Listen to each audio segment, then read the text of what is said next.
Good evening and welcome to another edition of Midwest Beat. I'm your host, Tom Lounges. Tonight's program is shining a spotlight on late region resident and 50s rock guitarist Jerry Hedges, who in 1959 with his rockabilly band the Giants were among the first to bring live rock and roll music to Marion, Indiana with a pair of early 45 RPM singles. Now, nearly 60 years later, the band's music has gotten popular in Europe and been rediscovered. Tonight in studio with us, Jerry's son, Aaron Hedges of the Crawpuppies, and also the woman he shared his life with, Linda Lane Hedges. Also joining us by phone will be former Giants member Bill Lee, as well as Lisa Umbarger of the Toadies. That's right, the alt-rock band of the 90s. She's got a Giants connection, too. Stay with me. It's all coming up on Midwest Beat. Live from NPR News in Washington, I'm Jack Speer. President Donald Trump is in California today. He was inspecting 8 prototypes for his proposed future border wall project and also meeting with Marines. The president asking a number of questions, including which of the models are the hardest to climb. Trump told a crowd there the border walls are needed. For the people that say no wall, if you didn't have walls over here, you wouldn't even have a country. You wouldn't even have a country. And by the way, the state of California is begging us to build walls in certain areas. They don't tell you that. And we said, no, we won't do it until we build the whole wall. Plan to build more barriers at the border has gotten a mixed response. Protesters today were chanting "No ban, no wall." They were on hand at the San Ysidro point of entry. People coming into San Diego from Mexico at the nation's busiest border crossing today said they agree with the protesters, though others said they understand why people want a secure border. President Trump has fired his Secretary of State, Rex Tillerson, citing differences of personality and policy. As NPR's Tamara Keith explains, questions remain about the timeline. The White House and State Department are casting the sequence of events quite differently. A senior White House official tells NPR that Chief of Staff John Kelly called Tillerson on Friday and told him that he was being asked to step down and would be replaced. But Tillerson didn't resign, and the president announced via Twitter Tuesday morning that Tillerson had been fired. Shortly thereafter, State Department Undersecretary Steve Goldstein said Tillerson hadn't spoken to the president and didn't know why he was being dismissed. Tillerson ultimately did talk to Trump more than 3 hours after the Twitter announcement. Goldstein himself has now also been fired. Tamara Keith, NPR News, the White House. The Florida prosecutor in the Parkland shooting has announced plans to seek the death penalty. 19-year-old suspect Nicholas Cruz stands accused of killing 17 students and staffers at the Broward County High School.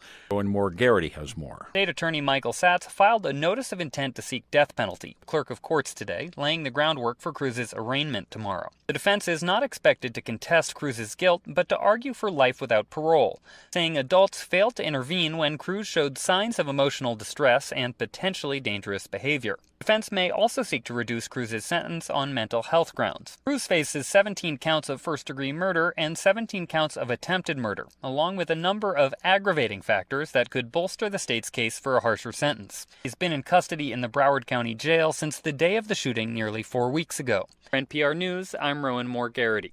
Polls are closing at this hour in southwestern Pennsylvania, where voters are casting ballots in a special election. Fighting between Republican state representative and Trump favorite Rick Sancone begins versus Democrat Connor Lamb. Polls to race too close to call at this hour. This is NPR. In the wake of a package bombing in Austin, Texas that has claimed 2 lives and left others injured, police there say they are receiving dozens of calls about suspicious packages. Police department in a message on Twitter urged people finding any unexpected packages to call 911 without handling them or trying to move them. However, Austin Police Chief Brian Manley says no additional packages have turned up. We have not found any one additional package that was suspicious or that was involved in any way in the investigation that we have ongoing right now. Police believe the bombings, one that occurred March 2nd and killed a 39-year-old man, and 2 others, one of which killed a 17-year-old, are connected. Another late winter storm is shocking portions of the Northeast, the 3rd in the past 10 days. Weather officials say this latest nor'easter could drop up to 2 feet of snow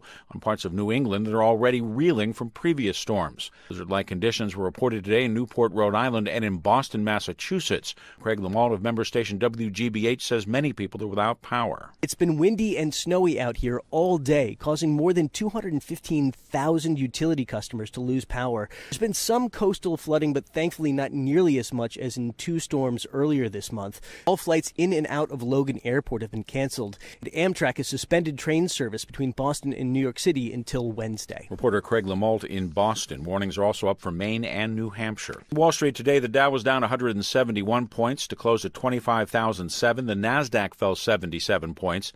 And P500 was down 17 points today. I'm Jack Spear, NPR News in Washington. Support for NPR comes from NPR stations. Other contributors include Focus Features and Participant Media. With 7 Days in Entebbe, about the 1976 rescue mission when 4 hijackers took a plane with 248 hostages. Inspired by true events, starts Friday. Consideration for programming is provided by State Farm agent John Yelkich, serving insurance needs for Hobart and the surrounding area. There when things go wrong, here to help life go right. More information is available at john4insurance.com.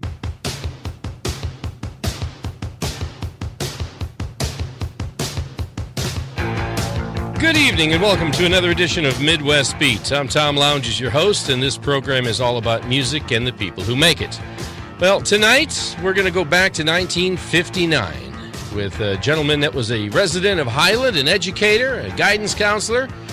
We knew him as an educator mostly, growing up, and we later discovered that he truly was a rock and roll rebel. I'm talking about Mr. Jerry Hedges. He was a co-founder of the rockabilly band The Giants, and they were among the first to bring live rock and roll music to Marion, Indiana, which was the birthplace of James Dean. Matter of fact, I think there's a little Dean story we'll share tonight tied to The Giants. But without any further ado, we're going to bring on the first of 2 of 4 guests.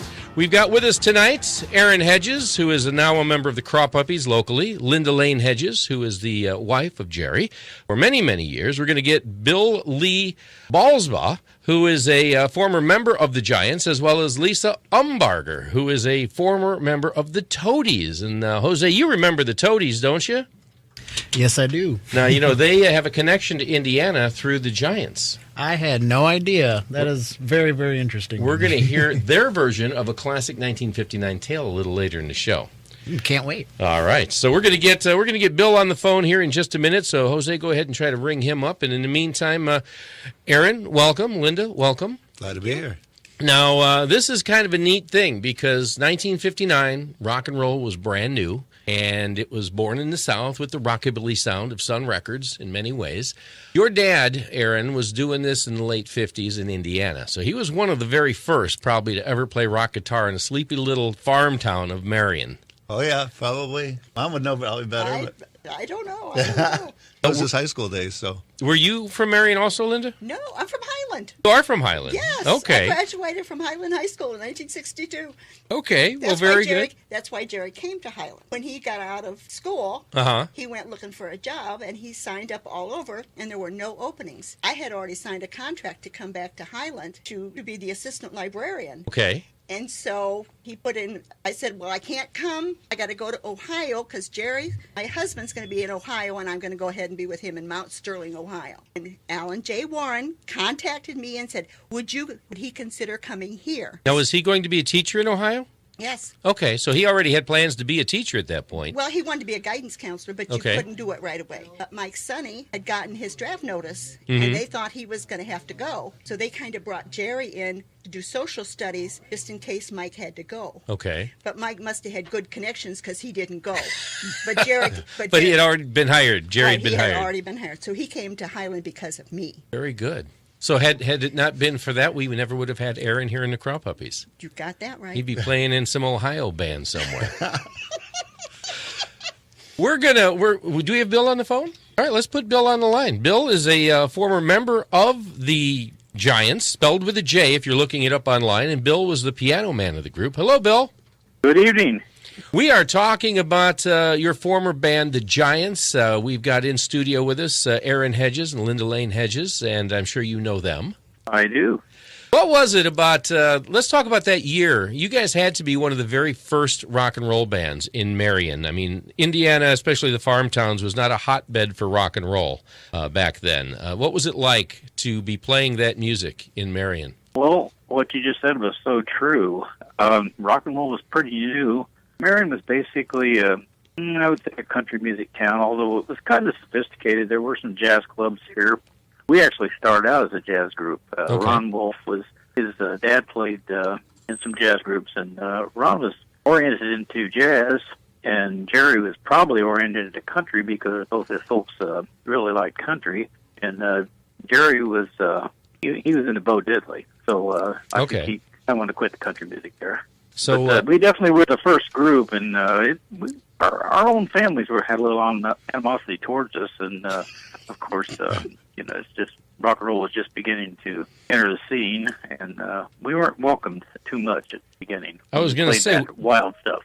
Did you guys play like the high school sock hops, or where did you get bookings at? Were you just playing on street corners? I mean, how did you get your sound heard? Well, we started out as actually playing a little jazz, some Duke Ellington and things like that, and then we heard about this athlete that sang really, really good, and we thought, well, we got to hear this guy. His name was Andy Anderson. So when Andy joined the band, of course, he sounded like Freddie Cannon. We began to play things that the kids were picking up on out of WLS. Mm-hmm. Mostly everybody listened to WLS back in the day. So we did start playing sock hops, even in visiting towns. Basketball games, we started playing them. We played some at Ball State. So we played the Roller Dome in Fort Wayne, which is still there. So we were quite busy. Freddie Boom Boom Cannon is famous, of course, for Palisades Park, and he was kind of over the top, energetic-wise. Was Andy the same way? Was he all over the stage? He was, and of course that's what added the catalyst to our band. Where the kids started liking us. We were pretty sedate. They didn't care for us too much. But once Andy got on there, and most of the girls started showing up, well, then that was the start of the Giants. All right. Why a J? It has something to do with your school, correct? Correct. We can credit the producer and the owner of Claudia Records for that. His name was Claude Nash, and we were the Giants, started with the G, all the way up to when we received the record Tornado in the mail. Oh. And when we opened the records, the Giants was spelled with a J instead of a G. So we thought, what are we going to do, send all these records back? No way. So we just became the Giants starting with a J from that day forward. Okay. When you had that record come in, I mean, when you say all those records, how many records back then was a typical run? And what was the game plan for getting them out into jukeboxes and into the hands of local DJs? And how well did that go over? I think the first run, I think it was 2000. And we received the records. They were the old thick kind. I don't know if you remember the kind that Specialty put out. They were just real thick 45s. Oh, yeah. They were almost like 78s as far as thickness. Yeah, they had the old bump marks or press marks, I think they called them. So we took them. We went around to every town we could, put them in the music stores on consignment. We were our own agents, our own producers, our own distributors. So we did all the work ourselves. Well, we're going to get back to Claudia Records in just a minute, but first... let's talk about how the band came together. You mentioned you were playing jazz. Who formed the band, and did the band stay together very long? Well, we have to credit Ron Wolf. He's the drummer, and he always had a vision of forming a band. So he first got together with Jerry, and they started playing some licks together, mostly jazz licks. And then Jerry and I were both in the high school choir. Mm-hmm. So one day I was accompanying the choir on a song. It was called Set Down Servant. It was an old spiritual, and every choir in the country was doing it. So Jerry looked at me and said, I know you can play the piano. I said, yeah. He said, well, can you come over? We want to hear you and see if you can play some licks with us. So we became a trio, and we did play a couple ventures, just the three of us. And then, of course, when Andy joined, well, then, like I said, we became a rock and roll band, and he was the last one to join. We lasted about 2 years, and then Jerry and I were both in college. We couldn't keep up anymore with the band, so they replaced us, got a couple other instrumentalists in there. No other records were made, though? That was after the records were made, yes. Okay. After we stayed together another year after that.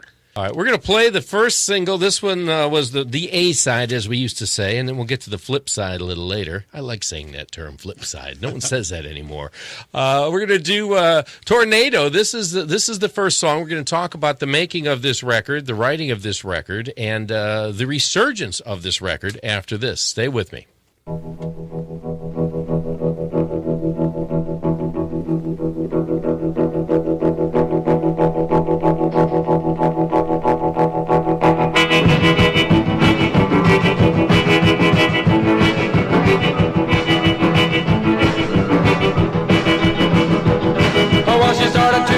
Like a tornado, whirling around like the wind would blow, and she's a tornado, a tornado. Well, she was swinging with her head moving to and fro, humming to the song with her voice down low. She was a tornado, a tornado.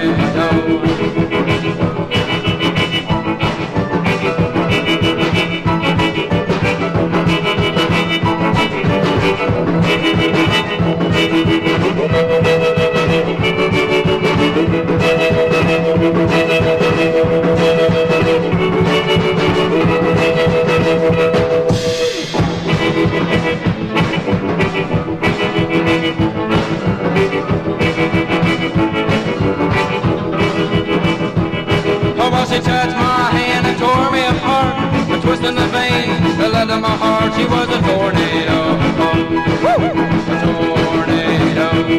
Well, she was tearing me up and I could take it no more. I started to run, I went out the door. She was a tornado, a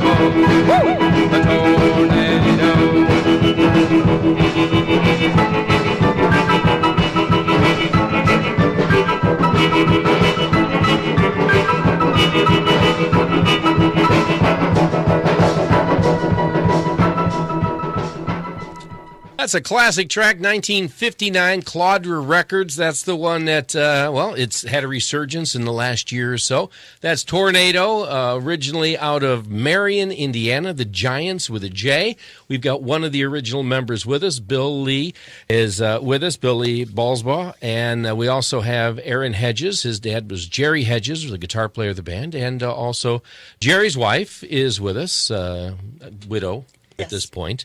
And Linda Lane Hedges is her name, and we're all going to be celebrating this wonderful music. Let me jump back to Bill Lee real quick. This record came out. Were you guys expecting... what were your expectations? I mean, your first record, and you say, wow, we've got it in our hands. We're going to drive it to the stores. We're going to take it to the local radio station. What were your expectations? Well, I remember being very shocked by how good it sounded. When we got those, and we were at Andy's house, and he put it on the record player, and we heard it. We were just totally shocked. We didn't think it was going to be that good. So we kind of knew we had something. We didn't know what it was. Of course, now it's probably was something that the Clash would have recorded 15 years later, and we just happened to do it 15 years earlier. Mm-hmm. But we were very proud of it. We played it everywhere, took it everywhere, and did hit the charts in a few towns here. So it was there, and of course it just died until they resurrected it over across the water. You mentioned the Clash, and it's interesting because when I first heard this song, the thing I thought of is this would have been a perfect song for you guys to pitch to Bobby Fuller for, because I could just hear him doing that song. And, of course, I Fought the Law is one of his that the Clash remade. So I think we're on the same page when it comes to, like, the lineage of music here. Yeah, absolutely. Was it hard to get the DJs to play music back then? I mean, it was a lot different time than it is now. The bands, as you said, would drive from station to station, hand the records out. I know I heard that story from Louise Harrison when she was taking records of the Beatles before they came here, and she was trying to get them to play, and she found a lot of resistance. Did you guys find welcome arms or resistance? Only the stations that had popular DJs. You know, the local ones, one of them did, WBAT in Marion. They would play it for us. Demir Mari was still kind of stuck in the big band era. Mm-hmm. But we went to Muncie. There were a few stations there. Kokomo. Most of the DJs were pretty receptive. That was during the payola era. Of course, we didn't have any money to pay them. But they went ahead and played it. And, we were quite happy with the reception they got. We signed a lot of autographs. In Fort Wayne, is very popular. We signed a lot of autographs there. Very cool. Have you stayed with music? I did. I became a teacher, just like Gary did. I taught high school music for about 30 years, and then I retired. And, of course, Jerry, like I said, was a teacher. Andy got into computers, and Ron was in business of some sort. He moved to Florida, and we kind of lost touch through the years. Okay. You stayed in Marion, though, correct? No, I did not. Oh, okay. I went to college at Evansville, and then I taught in southern Indiana for years, and also in Fort Wayne. All right. We are remembering and paying tribute to the Giants with a J out of Marion, Indiana, playing some of their music, talking about their influence. And I first heard about the Giants about 2 years ago, maybe 2.5. Aaron Hedges had sent me an email and says, "Hey, my dad's record's on the internet. It's big in Europe." And we started conversing at that point, which has led us to tonight. Aaron, how did you find out about the record being out there? I never knew, and your dad was my guidance counselor. I never knew that he was a rock and roller. We would have got along a lot better. Right? You know, he would have related to me when he was saying, you know, you're really not suited for this, Tom, and you're really not suited for that, Tom. I'm like, Mr. Hedges, what am I suited for? He wouldn't have said that, but had you had him as a teacher, if you'd had been in his classroom when he taught geography, he talked about music and rock and roll, traveling in a hearse. Ask any of his former students that had him. The trip about traveling with a band in a white Cadillac hearse. Wow. Yes, that's one of his rock and roll stories. Bill, do you remember that? No, I just heard Jerry talk about it at IU, so he had a lot of stories about it. Wow. So how did this all come about? Where Europe rediscovered this lost classic out of central Indiana area? Well, first of all, you turned out okay, Tom. Well, thank you. You found your niche. I did. So as far as the resurgence, I think Mom got an email from somebody about 96 or so, and it was a YouTube-ish video or some sort of video. I think YouTube was around way back then. I don't remember. But it was in the 90s sometime, and we hadn't heard. Well, it was 2000. It was after Dad had died, so it was like 2005 or so, maybe. But we knew it was being played before Dad died. Right, but but that's when I got the first YouTube video. So he knew about it, that there was interest. He was in the Rockabilly Internet Hall of Fame, so we kind of knew that it was big over there. But I had never seen a band cover the song before. That was the big deal for me. I'm like, I heard the song all the years. We used to take the records as kids, and we used to miss Frisbees. Wow. Yeah, we had a ton of them. We had a whole ton of them. But so it wasn't a big deal. And then, just before he died, there was just certain things coming into focus.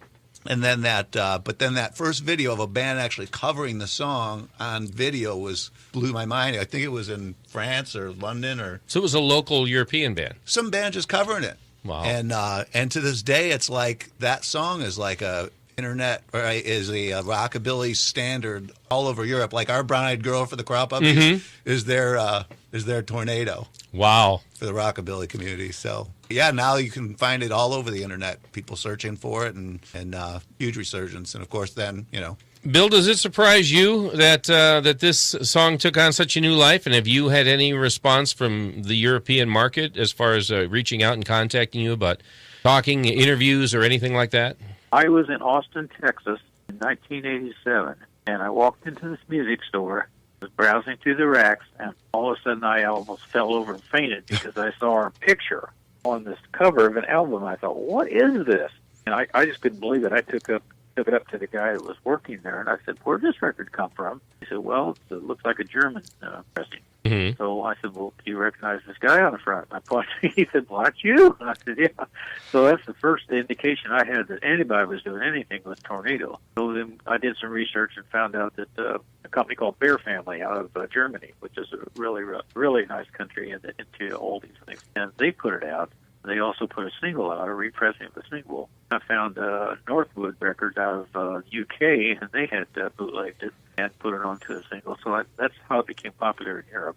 German. I had no idea. I had no idea it was popular in Europe until I started looking into it, like Aaron did. Was the German one Bison Bop? Yeah, it was a Bison Bop LP, and the 45 is called DJ Jamboree. Jerry was part of that coming on that record. They had contacted him. and he had sent the picture. And the picture that they that's used, how they got it. And the picture they used on the cover, Jerry has black hair. That was a very old picture. And he was a towhead. But they had to Elvis it up, I think. That's why they colored well, his hair. his hair disappeared probably in the curtains in the picture when they used the picture. But it was Jerry had sent them the picture to use and everything. But they had contacted him. Looks like they used black marker to make his black marker to fill in his hair. Wow. Hey, Bill, did you guys do any kind of major shows with any of the big rockabilly stars of the day that were on the rise? The Buddy Hollys, the Elvises, anybody like that? No, we never got to that point. Now, we could have. There was somebody out of an agent out of Chicago who was dealt with Chess Records, and he was interested in. He wanted to line up some gigs for us. In fact, they wanted us to come to Chess to audition. But at that point, we were all going our separate ways. Andy had moved to Florida. Jerry was studying. I was supposed to be studying in college. But at that point, it was just we just broke up. But it's just unfortunate because we might have been able to go somewhere if we'd stuck together. Any regrets at this point? Sure. I know that Jerry was very happy being an educator. That was clear every day when you saw him in the hallways and talking to the teachers that had worked with him and the students he had. I imagine you had the same kind of experience, but sometimes you got to wonder what might have happened if. True, and I should mention here, if we got the time, we should mention the bass player that finally, Ray. He finally joined our team, and I think you know Lisa, his daughter. Yeah, she'll be on here in just a little bit with us. Fantastic. Yeah, I think they did about the first cover of Tornado with the Toadies. Mm-hmm. So if you're going to talk to Lisa, well, that's good. I'm sure she'll have some input on it. All right. Now, when did Ray join? He joined, we needed a bass player, so we had a big event coming up in Evansville at the Evansville Community Center that was going to be New Year's Eve in 1960. And we wanted a bass player really bad, so we got Ray. He was from Converse, Indiana, and he played with us a few summer gigs. And then he went to Evansville with us. And, that was probably our greatest performance. We performed there for all the high schools at once, and it was a record hop that they had. Mm-hmm. And the radio station WJPS out of Evansville actually recorded it at 15 IPS. They had a big recorder. We were going to, they want to do an LP for us. So they recorded it. We had to have police protection. It was the kids were just swamping us, and it was a great event. Best event ever. Little taste of Beatlemania in advance. Pardon? A little taste of the Beatlemania scene in advance. We did have it, actually had it. It was really something. And unfortunately, that radio station had a fire and that tape burned up. Oh, so we never did. That was unfortunate. Wow. So Ray was not on the record, I understand, but he came shortly thereafter. That's correct. Yeah, All right. Ray did not play on the record, but he came afterwards, and of course he learned it. Where we performed it, he performed with us. What is your greatest memory of being a member of the Giants? I think it would be what I just mentioned, that concert in Evansville, up there, Evansville Community Center. That was, it was just what you see on TV, the kids screaming, and we couldn't even make it to the dressing rooms. The police had to protect us. Wow. And then hundreds of autographs, and the adulation of kids who thought we were bigger than what we were. Mm-hmm. I guess they really built us up or something, and thought we were out of Hollywood or someplace. But it's probably my greatest memory, greatest feeling is, of course, the success the record has, and the fact that we were able to contribute to music history like that. Right. Well, it'd be nice to see the U.S. pick up on it like Europe has, and maybe do some kind of musical documentary that would track back the Giants and give you guys the credit you deserve for being one of the first in this area of the country anyway. Yeah, I don't think rockabilly ever really caught on. It kind of died in the folk era, and it just never came back like it did in Europe. I don't think it ever died in Europe. I think they just continued on one of their favorite genres there. Well, Bill, you maintain the Giants on Facebook, right? The Facebook page, is that your project? No, it is not. I don't know where that one started. Okay. It was just a fan that started that one. It's got some pictures and it's got some history and it's kind of cool. And are you involved in any of the online stuff with the band? Not online. I do. I got permission from Claudia Records to repress the record, so we do have the record. It's out there. You can find it on eBay. Okay. It's the 50th anniversary recording. And was that? It says Marion, Indiana, on Claudia Records. Is that where the label was from? It was a hometown label. Right. It was a hometown label. Okay. All right. Well, thank you so much for joining us, Bill. Oh, I appreciate it. Thank you so much. I really enjoy having you on here. We're going to play the flip side right now. You hang on with us for just one more minute or so. We're going to do this song, and we're going to get ready to bring Lisa on in just a minute. But before you leave, this is it. This is She's My Woman. And actually, of the two songs, this is my personal favorite. And we'll take a survey around the studio here after this. Let's play it.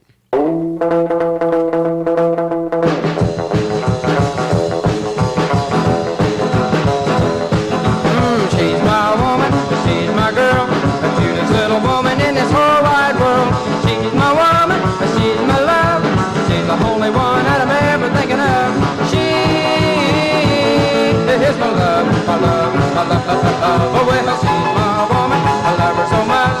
She's my woman and a thrill in her touch. She's my baby, I love her so. She's my woman, never gonna let her go. She is my love, my love, my love. Let's rock, go!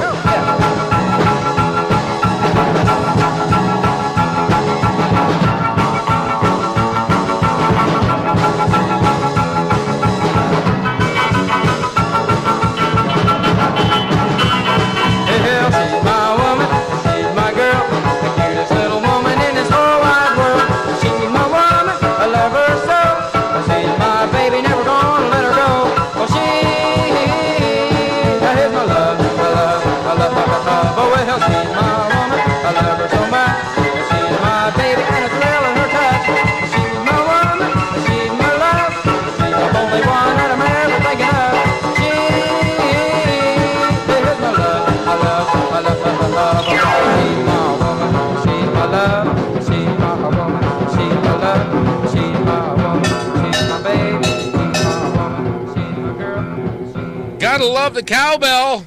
It's got to be one of the first rock and roll records to ever use cowbell. And, of course, that became the big catchphrase years later. More cowbell. Bill, are you with us, Bill? Yes.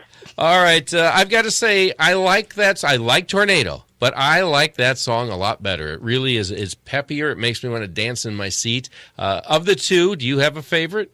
Of course, I like Tornado best.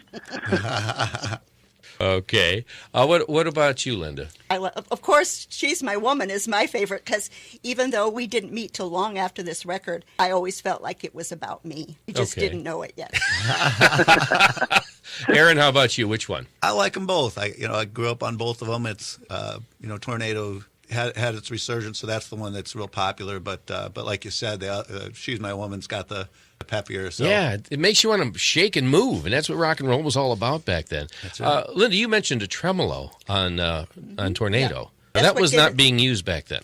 Oh, he was one of the first to use it and record with it. It gave it that wow, wow, wow, wow sound, and that was. And a lot of people that have tried to cover the song have trouble really getting that particular sound, and he did it with a tremolo. Now, Bill, do you remember when you recorded that with the tremolo and how that happened to be incorporated? Because that wasn't a standard instrument in that day. It was just something Jerry came up with. That's how he concocted Tornado. He wanted to synchronize, the beat with the tremolo. So I know he spent a lot of hours perfecting that. And he used to give me dirty looks when I would rush the beat a little bit. And once I got that look from Jerry, I knew I better slow down and keep the beat better. All right. Well, Bill, thank you for joining us, and I hope to have you back on the show again. We'll get the U.S. involved in the Giants here, and we'll make you a rock star. Well, I feel very honored, Tom. Thank you so much, and right. Hi, Linda and Aaron and Lisa. Hi. All right. Thank you. Bye-bye. Bye-bye. Good song there. Aaron, you, of course, locally famous here in Northwest Indiana as the bass player of the Crawpuppies and have been with the Crawpuppies now for a number of years, have a couple of CDs out. How impacting was your dad, Jerry Hedges, on making you become a musician? Well, I don't think it was Dad alone. I think it was Mom and Dad both supporting whatever I wanted to do, whether it be music or football or wrestling or whatever it was, and they sang around the house a lot, and they sang a lot of harmonies, which was, I thought all parents sang harmonies together, and all dads had records, and all that kind of stuff. But he never. I think he just never shot down anything I wanted to do. He never shot down music, even though he got out of music kind of prematurely. And the whole road thing, I think, was the catalyst for wanting to get out of that. Just how that stuff goes and the drama and the rebelness of it all. But yeah, just the support of it. And then I think I stole what I think one day I played drums back in grade school, and then junior high. I got out of it in high school, and then senior year of high school, I remember coming in from a late night of partying not too far from your house there in Highland at the Holy's house over by Plaza Lanes, and I came home and there was a bass there. And an amp, and I'm like, man, because I'd been fiddling around with the bass at that point, and I'm like, man, he went out and bought me a bass guitar. This is so cool. I played from 2:00 in the morning to about 5, and put it down, and then he got up the next morning and said, hey, what'd you think of my new amp? I'm like, oh, it's my dad's amp. But of course, I quickly took it over, and your nephew Steve, I would play some Skid Row for him. He just thought that was so cool, but. Yeah, he aspired to be a drummer, which never worked out. That's right. He had a Tommy Lee fixation, I think.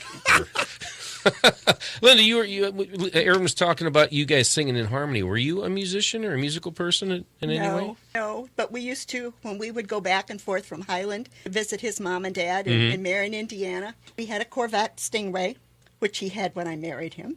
And noisy as all get out. If you've ridden in a Corvette with the big engines, and we would play Name That Tune all the way to Marion. Okay. And we would sing, and I'd get mad because if we'd start to sing together, he'd pick up the harmony. I wasn't a harmonizer; he was, and then it would throw me off, and I'd get so mad. But I've always loved everything from Zydeco to classical. But the only thing I don't like is hip hop because to me that's poetry. Right. It's not music. We show tunes. Music was always a big part of our family, and my daughter still loves music. I've got 2 granddaughters that are into music in Arizona. So this is something that's in the genes, then, you think? Yes, okay. Definitely. We recently had Bill Lee on from the piano player of the Giants, and talking about influences, we now have Lisa with us, Lisa Umbarger. Lisa, you there? I am here. Now, you got rather famous and had some success as a member of the Toadies, and of course, we're going to play your version of Tornado in just a bit, but we're talking about influences, and Bill was talking about how your dad had joined just after the record had come out as the bass player of the band, because that's the thing they were lacking, and spent a couple years with the group.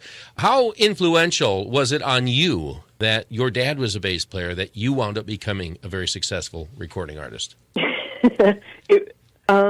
Music was always a part of our lives, but my dad never bragged about playing or talked about playing the bass. He could play anything. Mm-hmm. He would pick up any instrument and play it. But his main instrument that he played around us was guitar. Okay. In fact, when I started playing bass, he was like, "You should just play guitar." You want to play guitar? Why did you go to bass? Very similar to my dad's story is I worked in a music store, and my friends are starting a band, and they needed a bass player. And I was like, I'll do it. And I'd never played, by the way. I was always into sports growing up. I never played an instrument. So you just picked up the bass and started playing? Yeah. Wow, that's kind of Sid Vicious-y. Thank you. That I'm considering that a compliment. I remember we worked till midnight. I worked a midnight shift at the record store, and I called my dad the next morning. I was like, "Hey, can you go with me to a pawn shop? I just joined a band. We have rehearsal tomorrow." And he was like, and I was like, "Hey, if you could just teach me a few things." And he was like, "I can't teach you in a day." And he did. We went and got an amp and a bass guitar at the pawn shop. And the next day I had rehearsal, and that band that I joined was the Toadies. Wow. Well, you had quite a bit of success with the Toadies. Now, how long was that before the record deal and everything? That was in 1989. The record deal was 94. The album came out in 96. Wow. What happened with the Toadies? Success can be good and bad. And after the first record was really successful, we changed management, we changed guitarists, and it just got what was family became some family fights, and it just would be better if we didn't play together. Now, there's been a few incarnations over the years of different members. Have you ever thought of going back, or have you been invited back, or have you desired to go back, or start something different completely? I did start something different, but it was just for fun. Now, music is just for fun. I feel a little bit jaded by the industry. And the music industry has totally changed from when we were in it. Mm-hmm. So, the record companies aren't as influential anymore. You can do it on your own. You can put something out on your own and get as good a quality as spending $300,000 in a studio. Right.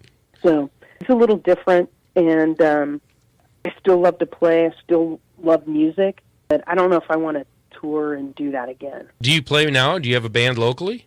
I don't have a band locally right now. I did a couple little things, not really being out there in the front, but just to get up on stage and play. Okay. So it was mostly just under the radar, just to get a taste of it, have fun.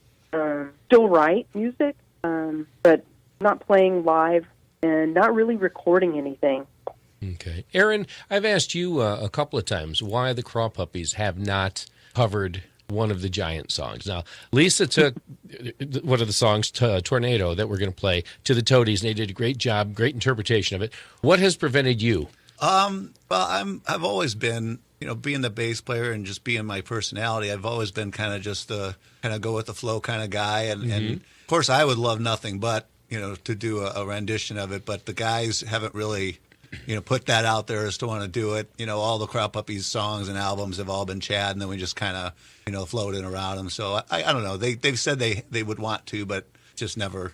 Well, I think the time is now. Right? I think Europe is on board with this. The records come out on a compilation. The Toadies version is very popular. It's time to redo this song again. It's like, music is in cycles, and I think it's time for the next cycle of Tornado. I think we need to have a tornado warning. I agree. You guys have influenced me. I'm gonna make it so. And Chad Clifford, if you're listening out there, please sit down with Aaron and work this out. This is a good idea. Trust me. You'll get a lot of radio play, I'm sure. We're going to play. We played the original version at the beginning of the show, which was 1 minute and 50 seconds. The Toadies version is about 3 times that length. It's a little over 4.5 minutes. But we're going to play that because I want to hear the story on how the Toadies came to record this and how hard it was for Lisa to maybe sell the band on that. So let's play this one now. This is the Toadies, Tornado.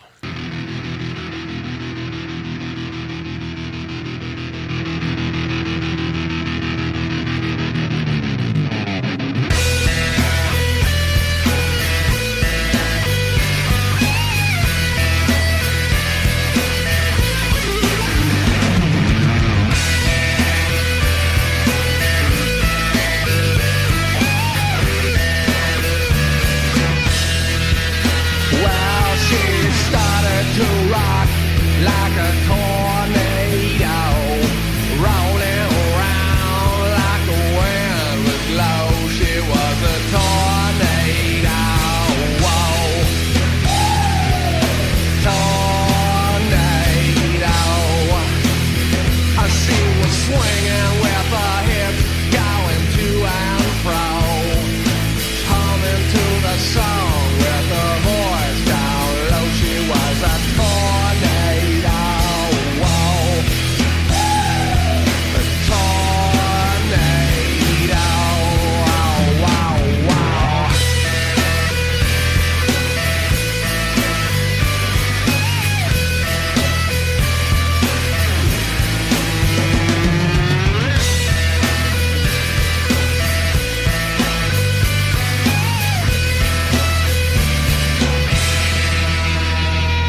A little bit different twist there on Tornado from the 1959 version we heard.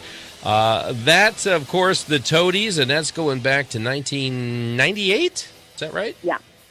How hard was it to sell that song to the Toadies to say, hey, my dad was part of this group, and I think we should do this? That wasn't hard at all. I didn't even bring it to the band. Todd, the singer, is the one who had the idea. So was he a Giants fan? No, he heard the song because I had the 45. It's like, hey, guys, you got to... And everyone listened to it, and we laughed, and we thought, that's cool. And listened to the flip side, loved it. And a few weeks later, Todd came in the studio, and he was like, let's do that. And, we live in Texas. Any song about a tornado is popular here because we have them all the time. I like the grungy kind of industrial beginning on that. It's much different than a rockabilly guitar. Yeah. And when we did do covers, we mostly just did obscure songs. We didn't want to just, pull out the same random songs that everybody else does. Right. So we'd always pick something obscure, and we can't get more obscure than that. Right. And it's got a great story. And it just fit what we were doing. It was fun to play live, too. So we would usually play that for encore. Come out and play that, and people would go crazy. So we that was recorded on an EP, but not on an album. Is that correct? Yeah. Okay. You can still get it, though. It's clearly I got it. Absolutely, yeah. Let's talk about the resurgence of this group again. 60 years after they release a local single and become big deal in their small town, the Giants are all over the world. They're huge in Europe, always have been, and now they were recently in a major motion picture where there's Shirley MacLaine. I mean, one of the biggest names in old Hollywood is some kind of air personality. In this clip I saw, she's sitting in a studio with a turntable, and the song is playing on the air. She's fighting with Goldie Hawn's daughter, right? No, another blonde. I can't think of her name. My daughter knows who it is, but I don't know. I know exactly who she is. I can't think of her name. But anyways, another top actress of today. And anyway, they're in this film. How did they get the record? Do you know the story behind that? I don't know how they got the record. Should have asked Bill. Bill would know. Bill would have known? Yeah. We should have asked him. But yeah, because I want to know, too, because it's awesome. I can't even think of the name of the film right now. Oh, I will tell you. I watched it again last night. What is it? It's called The Last Word. The Last Word with Shirley MacLaine. Yes. I'm going to have to Google that and find out who exactly that blonde was now because it's bothering me. But let's talk about what the next step is with the Giants. Is there any other vault things? We see Hendrix is still putting albums out, for gosh sakes. I just played his new song off the latest album the other day. Is there any Giants material in the can, in the vault, as they say? No, the only thing that I had, and I think I shared it with Lisa, was the practice tapes that they did way back when. But that was really about it. It was a very short-lived band. Okay, it was Amanda Seyfried. Okay. Yes. That's who's in The Last Word, and it came out this past year in 2017. So, and it's out there on for rental, right? DVD and everything. Yes. So go look at it. When you get to that scene where they're in the record studio or the radio studio, Shirley MacLaine's talk show host or something, and she's playing it in the background. If you listen, you'll hear the song that we played earlier to start the show off. Aaron, what's going on with you now as far as Crawpuppies? Will there be a new Crawpuppies album? It's been a while. It's been way too long. We thought we were on the 5-year plan, but it's clearly been longer than 5 years since the 2009 release. Yeah. But Chad's always working on. We actually recorded about 4 songs at a studio before it went down, and so maybe eventually a smaller release of something. But we're just busy playing. Playing, and everybody's got kids and stuff going on and multiple bands, and so it's just tough to get together to do it. Yeah, I think that it's time, and I think that we need to re-record some of the Giants stuff here. I agree. So, Lisa, I think maybe you should sit in on that session. What do you think? There's already a bass player, and he's in the studio. But you also play guitar. That's right. How cool would that be for you to play the tremolo? There you go. And if I can get the original one working, and you could play with the original tremolo, how cool would that be? That would be awesome. I think a plan is being hatched. Now, you're still in Texas? I am. I'm in Dallas. Dallas? Yeah, Dallas, Texas. What did your dad do after the Giants? You said that he didn't really stay with music. What did Ray do? He went into the Air Force. and became a missile control officer. So we lived all over the place. After we left Indiana, we lived in California, Utah, Montana, and then we retired and we moved to Texas. Okay. What about Jerry? What did he do? You said, Linda, that he stayed with music after the Giants. When he went down to Indiana University, he lived at Wright Quad, and they had a band they put together called Electras, and it became the frat party band. They played all the fraternity and sorority houses, so if they had a big dance, the Electras were there. Played. And then he played, after that, he played with Troy Shondell, Okay. who recorded the song This Time, Really Breaking Up. Mm-hmm. One of those songs, so when I was in high school, there was, I broke up. But he played with Troy, and then Now, Troy, did you know Jerry at that point yet? No. Okay. No. I didn't meet Jerry till I was in college. In fact, he went down to Nashville with Troy, and they recorded a song called Cherry Pie. And it was going to be the music that would catapult us into marriage. We could afford to get married because Cherry Pie was going to be a big hit. Okay. It never got released. It got recorded, but it didn't get released. Why not? I don't know. Do you still have that tape somewhere? It did get recorded, but it didn't get released. And at one point, I did have at least one copy of that left, and poor old lady, I've lost track of where it is. But it was band then was called The Living End. Some guy in France has a copy of it, but it was called Cherry Pie. I don't remember the other side. So he continued in music. He played with Troy up in Saugatuck summer that we got married. So he was still playing music right up until we got married on Saturday in 1966 in Bloomington, Indiana, in Beck Chapel by Dr. Beck. And on Monday, we went to a new teachers meeting at Highland High School. And that's when he had a real job. That's when he had the blood transfusion from purple and gold of Marion, Indiana, to blue and gold of Highland High School. All right. Wow. Did he play in any local bands after that? You mentioned something about the tumbleweeds. Jerry was always looking for some way to make a little extra money. Okay. And one of the things he did is he played with a country and western band. He played bass. And somewhere we have a business card for the tumbleweeds, and that could have been it. Okay. But it was one of those that he had worked all day, and then he'd go play music at night, and it didn't last very long. So he didn't stay with music then after that. He got involved with Highland and sports. He was I don't think he was ever much of an athlete, but he loved sports. When he was at IU, he was the manager for the Indiana University baseball team. He could shoot with Jimmy Rail. I mean, he had the eye for sports, but he never had the physique and the physical part of being an athlete. And so he followed the football team, the baseball team, the basketball team. He did track meets. We rode fan buses. He announced football games. He kept the clock for basketball games. So he got so wrapped up in all of that stuff that until Aaron came along, that was his chance to get back into music again. And we followed those boys a lot of places. All right. That sounds like my family, too, because my mom and dad were at every show they could be at. They were Toadies fans? Oh, yeah. When my dad retired from Lockheed Martin, he and my mom went all over the United States and followed us, like Grateful Dead groupie. When did he pass, and was he still here when Europe caught fire with the Giants music? He was not. Okay. Yeah, I wish he could have been around to see that. So he just started seeing the spark of it because he would send me emails going, "Look, I found our album on eBay. I found the 45 on eBay, and they're selling it for a lot of money. I need to find those." He had some in the closet. It seems like everybody had a box of those somewhere. Aaron was playing Frisbee, and Bill said he had a stack of them, and it's like for the 2,000 they pressed, about half of them probably wound up in your closets. If you could find those now, we'll go to Europe. We'll sell them. I got 5 of them right now, including one that my dad spray painted gold.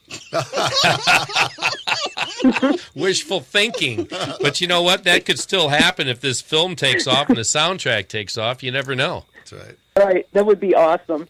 Wow. We got about a minute left. Lisa, is there anything we haven't touched on that you'd like to say regarding the Giants or the Toadies or your dad? There's just so many blanks that I need filled in, and it's so cool. Aaron's help, but I love that you're doing this because it totally helped me put some dots together. Well, you'll have to get a hold of Bill and find out how that film project came together with the music, because now I'm curious on that. We'll have to do a follow-up on this. Yeah. So. All right, well, Lisa, thank you so much. Thank you. I appreciate y'all. All right, we'll have you back on again sometime soon. Get a new band together. We'll play some new music from you. Okay, I'll send you some tracks. All right, sounds good. Aaron, what's up next with the Crawpuppies? Anything special coming up real quick? I would say Beatles in the Barn is a pretty big one. It's April 14th at the County Line Orchard. For the food bank again? Yep. Very, very good. And Linda, anything new and exciting in your world before we say goodbye? No. You still following Aaron? Some, not as much as I used to, because it's not easy for an old lady to do that by herself. So when Jerry was alive, we followed him Chicago, Mississippi. No, that was a different band. Okay. It was Bravo Johnny back in Yeah. Well, we are out of time. I thank you very much for joining us. Thanks to Bill and to Lisa and Linda. Always a pleasure to have you on the air. Aaron, I see all the time. So. I know. All right. Thanks, everybody, for tuning in. Remember, the Giants with a J. Look them up online. Several hours after Trump announced on